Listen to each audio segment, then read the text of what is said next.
continues from the Olympic legacy. There are opportunities for people to take part in skills and training programs. It's a fantastic green space and a great place to just come and explore. Beneath our flight path is the distinctive red lightship at Trinity Buoy Wharf, where the Thames is joined by the Lee Valley River. Michael Faraday, one of the world's most important scientists, had a workshop at the wharf, and it's still home to creative thinkers and artists.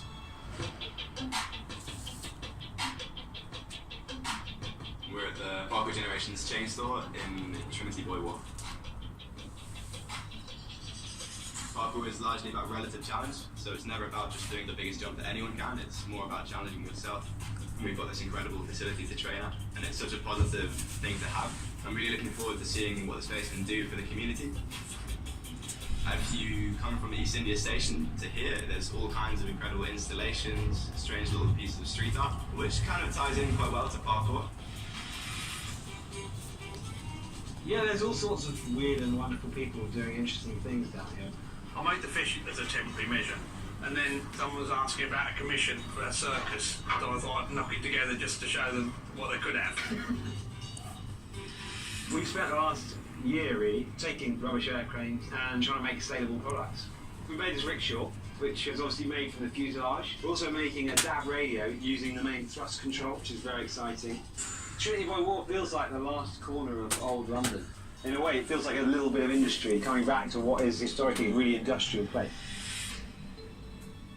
The Docklands area of London went into decline after the Second World War. But in the 1980s, there was major new development here, and the business district of Canary Wharf rose into the sky.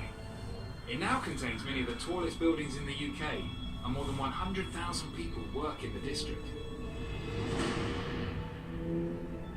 The original idea of Canary Wharf came about by accident. The government had invited down a guy called Michael von Clem, who was a banker, but was really looking for a site for a factory. When he looked around, he said, well, actually not a great site for a factory, but he knew that banking was changing and he was going to need massive trading floors for his bank. And that's where the idea came from. Canary Wharf allows London to have a modern face because so much of London that we love is preserved and we like it to stay preserved. Canary Wharf is the fastest growing and largest new business district in Europe. When it is completely built out, there'll be about 25 million square feet of space. And in terms of the working population, there'll be about 200,000 people. Crossrail, when it's fully operational, will bring a whole new working population to Canary Wharf. Lots and lots of exciting developments have happened in the east side of London, and all linked by the Docklands Light Railway, by the Jubilee Line, by Crossrail, by all the other transport infrastructure that links into those. The Docklands Light Railway trip through Canary Wharf has been listed as one of the 10 great railway journeys of the world. It is one of the great regeneration projects of the last century.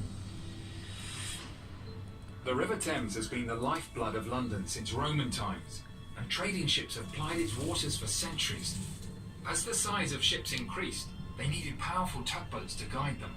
Despite the demise of the old docks, the tugs and their skippers are still the workhorses of the river. I'm probably the oldest tug skipper on the River Thames at the moment, but we still go out and do a day's work. Oh, changes are unbelievable. In fact, you could walk one end of the dock to the other end of the dock on barges. We could tell where we were by the smells on the River Thames them days. You knew it was a soap factory, you knew you was at Edley's. Then you come to Purfleet Reach and you could smell all the oils. And then as you come round Thames Walk, up round there, you could smell the sewage. Right up until when you got to the Pepper House or Wapping, you knew you had spice bills. Well, not now, different today. All them days are gone. That's when men were made of iron and boats were made of wood. Traditional tugs have now been joined by a fleet of fast catamarans. Thames clippers carry thousands of passengers every day. The boats go 30 knots, so approximately 40 miles an hour, so probably one of the fastest modes of transport in London. The river bus service runs every 20 minutes to North Greenwich Pier, which is just a 5-minute walk from the Emirates airline. Now coming into Greenwich, you should probably see the Royal Maritime Museum. It's a fantastic location and it's just an 8-minute trip from North Greenwich. I think the river's got a key role to play for the regeneration of East London. We very much see the Thames as a tube line in the future. The Greenwich Peninsula is home to the O2, the world's most popular music and entertainment venue. The area is soon to undergo major redevelopment, creating a vibrant new district covering almost 200 acres. It's one of the largest regeneration projects in Europe. One of the great things about the peninsula is that it is actually an island site. You have 1.5 miles of uninterrupted river frontage. Obviously the O2 attracts 15,000 people on a number of nights a year. Dragon is a Hong Kong-owned development. It's one of the biggest regeneration schemes in the country, if not in Europe. You would probably realistically be looking at least 20,000 people living here permanently, 20,000 people working here. So from a community point of view, it's going to offer something we think is going to be unique in the London landscape. Cutting through the peninsula, the Greenwich Meridian Line represents 0 degrees of longitude. It divides the eastern and western hemispheres of the Earth and serves as the reference point for the world's clocks. It's also the inspiration for a new world-class sculpture trail, the Line, stretching more than 3 miles from the O2 to the Olympic Park. The Line is a project that will be bringing contemporary art into the Greenwich Peninsula and the Royal Docks. There are 2 works that have been on the Greenwich Peninsula that were commissioned for the millennium. There's Richard Wilson's A Slice of Reality, which is a cross-section through a ship. And then there's Anthony Gormley's Quantum Cloud. It's made of thousands of steel rods, and you can see this elusive figure hidden within this cloud. And if people are wanting to continue the walk, there'll be work along the River Lee and the canals, which is another extraordinary walk, an undiscovered gem.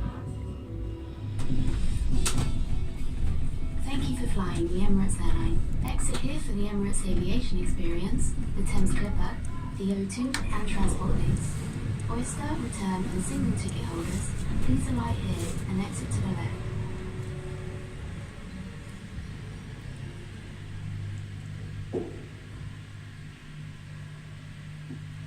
Fantastic.